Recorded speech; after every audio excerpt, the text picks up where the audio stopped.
Good morning and welcome to Rochdale Cemetery. Today I'm here to find the final resting place of an executioner. Now in the early 1900s he was executing some of the worst criminals this country had to offer, and his name was John Ellis.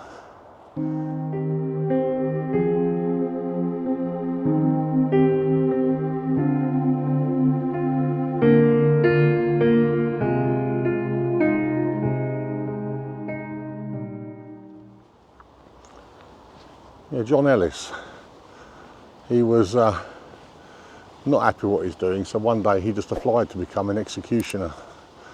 Did the test, passed, became an executioner, and as I said, ended up killing or executing some of Britain's worst criminals. But anyway, what I should do is I should spin you around. This is an enormous cemetery. I shall spin you around, we'll have a look around while I tell you a little bit about John Ellis.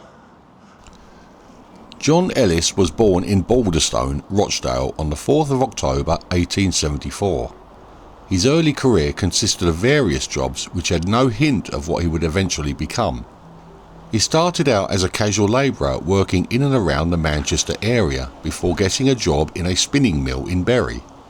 After another stint in a factory which he found not to be to his liking, he decided to follow in his father's footsteps and become a barber, working in a hairdresser shop in Rochdale, where he subsequently also opened a newsagent shop which he ran with his wife and children.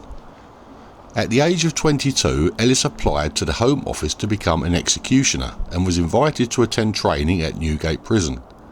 He first participated in an execution in Newcastle in December 1901 as assistant to William Billington. Ellis served as chief executioner from 1907 and was involved in a total of 203 executions. Among the executions he performed were those of Hawley Harvey Crippen, or as he is better known, Dr. Crippen, who was executed on 23rd of November 1910 after having been convicted of the murder of his wife, Cora Henrietta Crippen, and was sentenced to death. Then there was Frederick Seddon, who was executed on 18th of April 1912 after having been convicted of the arsenic poisoning of his lodger, Eliza Mary Barrow. Another man to be executed by Ellis was Sir Roger Casement, who was hanged on the 3rd of August 1916 at Pentonville Prison for treason.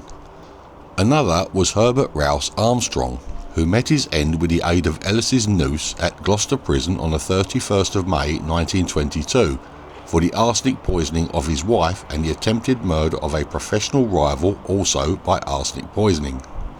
He was the only solicitor in England ever to be hanged for murder. His relationships with his fellow executioners were strained. Henry Pierpoint, probably the best known of all, was struck off the list of executioners following a complaint made by Ellis.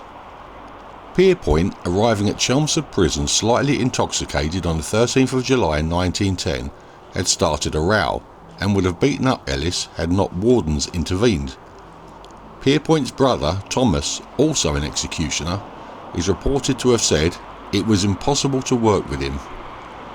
Ellis was persuaded to take on the dramatic role of executioner in the play The Life and Adventures of Charles Peace, which opened in Gravesend in December 1927. This attracted a degree of controversy as some considered his participation inappropriate. Attendances dwindled, and after the production closed, Ellis used the scaffold as part of his tours. Insights into his behaviour, way of thinking and the methods he employed can be read in the book Diary of a Hangman, in which he describes his methods and recalls the final moments of some of those executed. On the 9th of January 1923, Edith Jessie Thompson was to be executed at Holloway Prison, for, with the aid of Frederick Edward Francis Bywaters, the couple had murdered her husband, Percy Thompson. The ordeal of executing her had a profound effect on Ellis. Thompson had collapsed in terror at the prospect of her hanging and, unconscious, had to be supported on the gallows by 4 prison warders. Various accounts report that guards had to tie her to a small wooden chair before drawing the noose around her neck, and that she was hanged in a bosun's chair.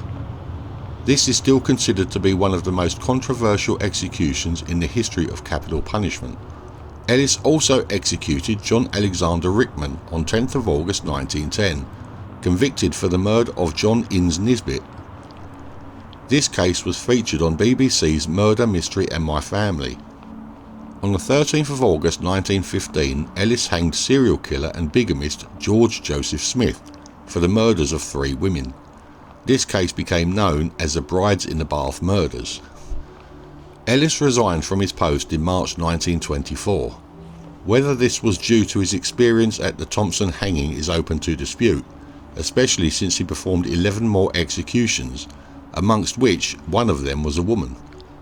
Ellis took to drinking heavily and attempted suicide in 1924 by shooting himself in the jaw. 8 years later, in September 1932, after another bout of heavy drinking, Ellis died by suicide. He cut his own throat with a razor. John Ellis hanged some of Britain's most notorious criminals and in doing so became one of Britain's most notable and at the same time least known hangmen. He was laid to rest in Rochdale Cemetery, which is where we are today. Right, well, that's all the information on John Ellis. Now, why do you think he attempted to commit suicide and then actually commit suicide? I'm thinking he possibly couldn't cope with what he had done. And maybe the lady tied to the chair probably didn't help either. Anyway, his final resting place is just up here in front of me, so I'll spin you around and we'll go and have a look together. Right, it's just here on our left-hand side.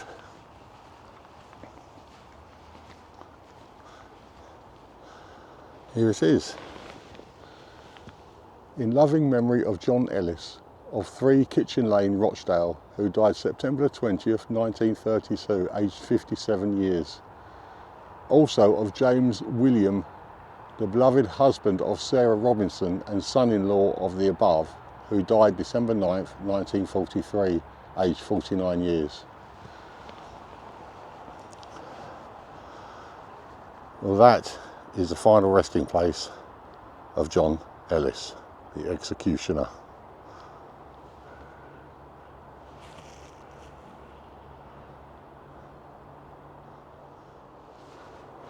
Well, that was the final resting place of John Ellis. I hope you enjoyed the video. It's something a bit different today. I hope you enjoyed the video. If you did, please leave me a thumbs up. And if you like the content, maybe consider subscribing if you haven't already. And if you do subscribe, don't forget to hit that notification bell. That way you will be notified every time I upload a new video. Right, that's it. Me, Darren, from Rochdale Cemetery. I will see you on the next one. So bye-bye for now.